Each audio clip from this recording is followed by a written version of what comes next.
Welcome to the Deerfield Theater Podcast. In this season, we're talking about Deerfield's production of Shrek the Musical. In case you're tuning in and didn't already know, Deerfield Theater's putting on a production of Shrek the Musical this November of 2025, and performances start Friday, November 14th, and go through Sunday, November 23rd. So while you're listening to this episode, visit the link in the show notes and get your tickets. Without further delay, here's the interview. I'm thrilled to have with me on today's episode for the Deerfield Theater Podcast, Annika Reese. Welcome to the show. Hello, I'm so happy to be here. So tell our listeners a little bit about yourself and your roles in our upcoming Shrek the Musical. Yeah, so like you said, my name is Annika Reese, and I am a rat tapper and a lost boy in the upcoming production of Shrek, which is really exciting because there's a lot of dancing and it's such a fun show to be a part of. I've been a dancer, performer most of my life, and now I've kind of transitioned into teaching dance and being on that side of things in my day-to-day. So, really excited to be here and a part of this show. Yeah. So with you being not just a dancer, but also teaching dance, how has being a teacher now informed your own dancing? That's such a good question. It has I mean, I always say the best part about being a teacher is the fact that I get to learn from my students as I go through my class. It's trial and error. I'm growing just as much as they're growing. It's a conversation back and forth, and that is no different from when you're working in a show, specifically with the kind of show that we're working with, where it's everyone is a different character, everyone has a unique perspective that they're throwing into all of these amazing moments in the show. And so, just as much as someone is putting into a dance number or a scene, I feel like I'm taking that and giving it as well. Yeah. So tell us then about Shrek the Musical. Have you done it before? Have you seen it before? Like, what made you want to be in the show? I haven't done it before. I've seen the recorded version of it, but I love Shrek. I find once a year I'm doing a rewatch of all of the shows, all of the movies, even the spin-offs. I was going to ask the expanded universe too. Yeah, definitely. I The show came out when I was really the first movie came out when I was really young, and I it was a household staple. I hold a soft spot for the second movie for sure, but when I watch the second movie, I have to watch the first movie, and then after I watch the first movie, I have to watch the third. It goes until I've rewatched all of them. So when I saw Deerfield doing this, I knew I had to be a part of it because I'd never done the musical before, and I needed to be in the musical because I love the movie so much.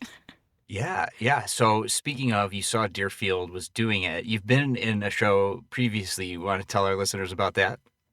Yeah, I was in Charlie and the Chocolate Factory last year, which was so exciting. And I feel like it was kind of fate that it worked out that I got to be in it. My partner and I moved from New York about a year ago now. And when we moved, it was the only audition that was still happening. And I really wanted to be in a show. So I said, you know what?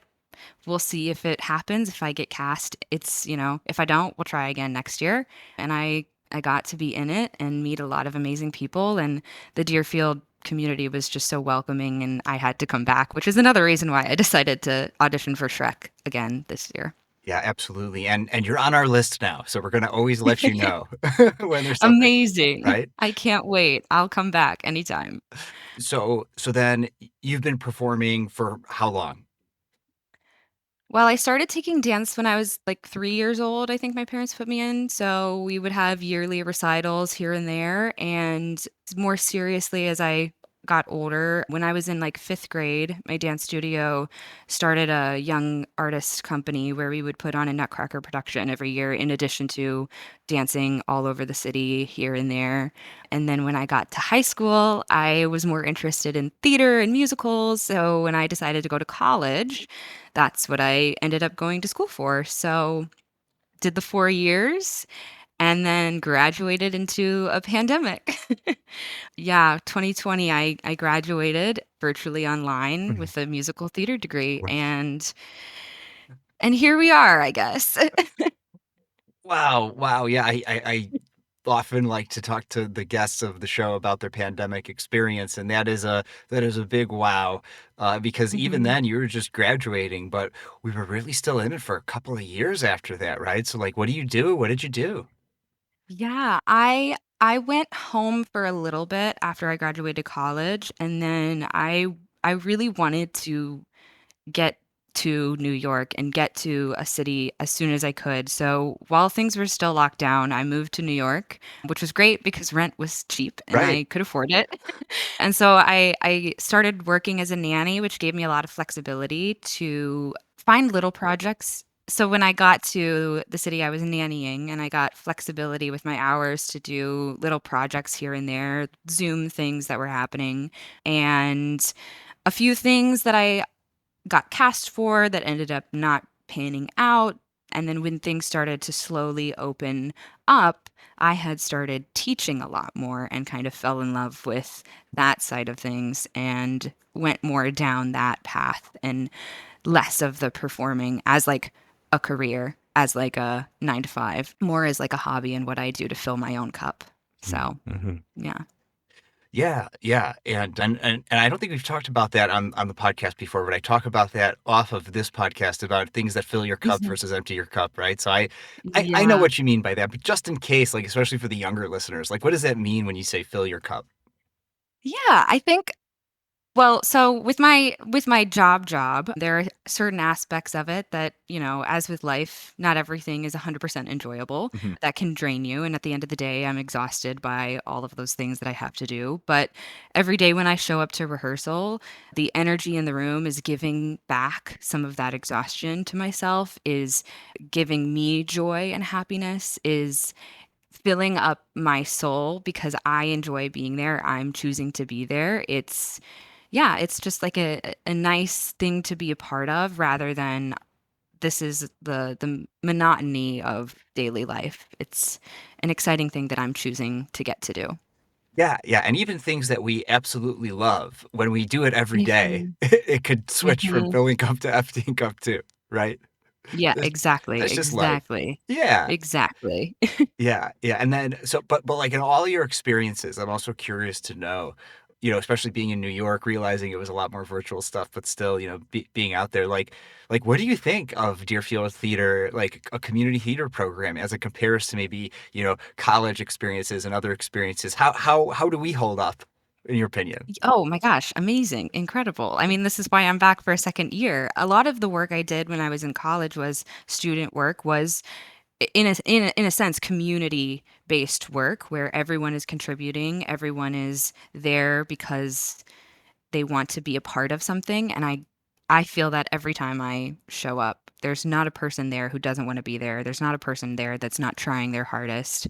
And even if it's not a $1 million Broadway production, it is top tier production quality. I grew up with a community theater company that it was amazing experience, amazing people, all of those things true, but I think Deerfield is a little bit better in my opinion. I'm gonna come back. Yeah, I mean, we have been doing it for decades, so Exactly. that There's a helps. reason for that. Yeah. Absolutely, absolutely, yeah, and it also helps. Like you might not even have the context that, like our theater did not used to be as nice at Caruso, right? It like Well, was revamped very recently. yeah, when I was, as I'm learning all these things, I heard that, and I think it is like even within the school a community space, which is something that I've never experienced. And it's really, really cool that not only does the school get to use it, but it's a thing for the community to use as well. And I think that's a testament to the amazing establishment that is this company. Yeah, yeah, and then 2 years in a row, there's some young kids in the cast, which doesn't always happen, right? So what's it like to like be in a show where you've got all kind of ages represented? It's really, really awesome. I think they bring a nuanced perspective. They also remind me to play more. I was at a rehearsal last night that was just our younger actors, and we were going over all of the choreography. And there was some moments before the song starts where we are interacting and doing these things, and the choices they were making. I was like, oh my gosh, I didn't even think about that. And you're 8 years old. This is incredible. I'm I forget how young they are sometimes because they bring in so much with them, even in their young age. It's incredible. I love it. Yeah, yeah, really cool opportunity, I think, for everyone involved, for the kids to be with Yeah. the, older Yeah. performers and then the older performers to be with the kids. Yeah. So tell us then about like the scenes and the numbers that you're in your roles in Trek. Yes. So, as a lost boy, I'm part of the Peter Pan posse. So, when we get, you know, dumped on the swamp after Farquaad says we can't be in Duloc anymore, we're this band of brothers that, like you see in the movie, we're there together. And in addition, there are now all these other fairy tale creatures that are on this journey with us. And I think this is some of the most fun ensemble work I've gotten to do because everyone has their own story that they are coming with already and adding in the layers of this story that we're now telling. And so it's really fun to see how is a lost boy going to interact with Humpty Dumpty. We don't have the same fairy tale story, but now we're here together. And likewise, the Sugar Plum Fairy with the three bears. So seeing everyone together and interacting in a common situation, it's kind of like life, everyone's coming with their own background and baggage, and sometimes you have to deal with the same crappy situation together. And how do you come together and overcome that? So when we have those scenes, the first time we're all together, it's like, this is the cards we've been dealt with. And then the next time you see us all together, we're kind of doing that banding together, overcoming, and it's pretty powerful to see us like, no, we can be different, come from different places, and still work together to make our collective life and situation better. And I love that part of it. And then on top of that, all of the dancing, I get to dance in the Duloc number. I think we can all, if we've seen the movie, remember the iconic puppet show when they enter Duloc for the first time. So that kind of crazy happiness overload of what place have Shrek and Donkey just walked into. It's over the top. It's a big production number. It's a lot of dancing. It's a lot of fun. And the same goes for later in the show. And Fiona's out in the forest, and we get to be these crazy rats that start to tap dance. And it's all over the top and fun and exciting. And I think the audience will definitely enjoy it. I didn't even think about. So I've seen all the movies, right? Of course, but I have not yet seen the musical. And so that was also one of the Mm. reasons why on the board I voted for this show because I like also really wanted to see the musical. So Yeah. that has me so excited because you're right. That scene is it really stands out in the movie when Yeah. they come there, like just with that like puppet show thing is way over the top, like Yeah. you said. And it didn't even occur to me like how you would do it in the musical, but you actually have to have real people doing the Yeah. thing. And they take that one tiny little moment and they make it this huge, long production number. And so, it starts off with the song that you're familiar with. And by the end, you're like, this place, now I understand Duloc a little bit more and how Duloc has been fit into this musical, this story that we're telling. Because it is a little bit different. And I really like what they've done with it, especially expanding that song that everybody's going to know. Yeah, yeah, that might be the most musical theatery part of the movie, right? Yeah, no, I think it is. And it's one of the only songs that, well, there's two songs, but it's one of the only songs like in the actual show. There's another song at the very end that is pretty familiar and iconic to the Shrek soundtrack, but that one is the only one that I can think of off the top of my brain right now Mhm. that's actually in the show. Yeah, yeah, that survived the transition from movie to musical. Yeah, very cool. So yeah, as we as we start to round out the interview here, we always like to ask our guests some of the favorite shows that they've been in. And again, we're not picking favorites here. We're not saying oh the other shows weren't fun to do, but it's just a way for us to experience like oh what might be a show that like we haven't heard of that like or that we might want to be in because Annika was like oh this was a fun one to perform in. So of all the shows and things you've performed and tell us what were some of your favorites. So I don't know if this is one that people could be in, but the experience of it was Sure. really awesome. Yeah. I was in a very immersive completely new show in school that instead of taking place in an actual theater, we rented a building and there were different scenes that happened in different rooms and the audience traveled through. So think Sleep No More style. Mhm. And that was such a fun challenge as an actor to be on all the time because you didn't know when an audience member was going to step into your room and you'd have to jump right into the scene. And it was such an experience of trust because I had to trust all the other actors that were not in my sight also acting all at once. And it was a really fun rehearsal process because we got to individually take a night to experience the show as an audience member and walk through ourselves to see what was going on. But on top of all of that, I really enjoyed. I was in a production of Oklahoma that was fun, classic songs, classic dancing, lots of. We had a gorgeous painted set that was really nice, and I did a production of Charlie Brown that was really fun, and I got to play Lucy and be a little silly and crazy. So I think those would be my favorite shows that I've done. Yeah, that's quite a character to be, Yeah. as Lucy. And Yeah. and yeah, like, while people might not be able to do, like, that exact thing that you did at the building, there are things like that that do happen, right? And so Yeah, yeah. and I don't I think we've only talked about it maybe once previously in 50 some odd episodes, so it's good to bring that idea, that concept of performance Yeah. back. I'd say if somebody out there is interested and definitely try it. It was something I really, really enjoyed. Yeah, and then when you're taking off your performer hat and you're just sitting in the audience, what have been some of your favorite shows you've seen? And in any, locale? I saw Hades Town, I think about 2 years ago now in New York, and that was just so good. The singing and the production of it was incredible.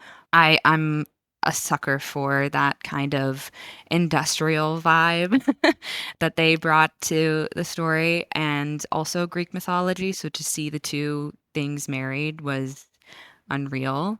I think the other show that I really, really enjoyed that kind of made the switch in my brain to I think I want to go to school for musical theater and not dance or theater and not dance was the production of A Curious Incident of a Dog in the Nighttime because it was the first play I saw where rather than using a lot of props and a lot of set, the actors were using their own imagination and their own bodies to create sets and to create props. So, like, at one point, there were four actors who were playing a table and chair on stage, and then they transitioned into building a bus that he could be on. And the innovation of that was something I'd never seen before. And so I was like, no, I think I want to do theater. That's what I want to do when I go to school. Wow, that's even, like, hard for me to conceptualize, like, to think about Yeah, it. I know. It's something that I was like, I'll never be able to describe what I saw, but I can do my best, and my best is that there was no set and it was just people pretending to be the set. Mhm, mhm. Yeah. Yeah. Yeah, that's cool. So then last couple of questions that we like to ask when we have time for it is, in your opinion, realizing there's no right answer, just your opinion, is it okay to listen to a soundtrack before you go and see a musical, assuming you're gonna go and see the musical? I think it depends on the show because there are certain shows where the words are really important that if you don't get all of the words, you're going to miss certain things in the show. But there's nothing like experiencing a musical and the music of that show for the first time. That's such an incredible experience. So, yeah, I don't know if that is a clear choice, but I think it depends on the show. Okay. All right. Accepted. Again, no right answers. And, and then because of the nature of Shrek being both a movie and a musical, and then there are some things that are musicals that become movies, and like which one would you, if you had to pick which to see first, not necessarily Shrek specifically, but like again, sort of similar question, right? Do you watch the original first or the adaptation, be that musical to movie or movie to musical? Yeah, I think it's always important to watch the original because gone the other way before where I've watched the original after whatever adaptation was made and there were almost Easter eggs in the adaptation that I only got after seeing the original. And I think that is important because it adds another layer to the adaptation that you're like, "Oh, they are calling back to the original source material." It also gives you more information going into the adaptation to open your mind to a different version of the story that was originally told. And, again, there's lots of different versions of this, so it's like, is this a really, really old original where the context of the time that was happening when it was created is important, and now we're retelling it to fit the modern age? Those can be interesting, but I think watching or listening to or whatever, going to the original source material for me is really important before addressing any sort of adaptation. Mm-hmm. Oh no, those are all really good points, and it makes me think of how like Disney is like remaking live action versions of all their old animated films Right. from way back when, and there's a lot of problematic stuff in those old films, Mhm. but they, Yeah. they're not just straight adaptations. They adapt it to be up to date with the times too. Yeah, exactly, exactly, and it's almost like watching history unfold in front of you where you're like, "Oh, we're addressing and correcting and growing with the times." Yeah, and it is curious because like if like having a young child, I'm like, oh, we'll just show you the modern adaptation of Lady and the Tramp, right? Because it doesn't have some of those Yeah. other problematic themes from the movie. But then then she's not learning about the problematic themes and why it was important that it's been changed. Yeah. Yeah. Exactly. It can bring up important conversations that otherwise you wouldn't get to have. And then you get to also have a discussion about which was better or what parts of each were the best and who did it better, you know? Yeah, yeah. So, all right, Annika, this is your last chance. If people aren't already convinced to go buy their tickets for Shrek, now's your chance. Get butts in seats. What do you have to say to potential audience members? Well, I think everyone in this show was perfectly cast. I don't think there's a person on stage who doesn't shine in whatever they are doing. And if you don't want to see incredible talent, it's an incredibly funny, family friendly show that I think all ages, truly all ages, are going to find something in here that they enjoy, whether it's the humor, whether it's the humanity, whether it's the fun production numbers that shine and sparkle, or the soft songs that just make you want to feel something inside. So there's something for everyone in this show. I don't think anyone will leave feeling like they weren't entertained or didn't feel something. Oh, well, that's great. We're not going to get better than that. One last time, Annika Reese, thanks again so much for coming on the podcast. Thank you so much. And that's our show. Please share this podcast to help support the work of Deerfield Theater. An even better way to support us is to go see Shrek the Musical. To purchase tickets, visit deerfieldtheater.com or click the link in the show notes. Thank you to the production staff and cast for Shrek the Musical. Please follow us on social media and subscribe to our podcast on your preferred listening app to never miss an episode. Until next time, thanks to everyone who continues to support the arts. We'll see you at the theater.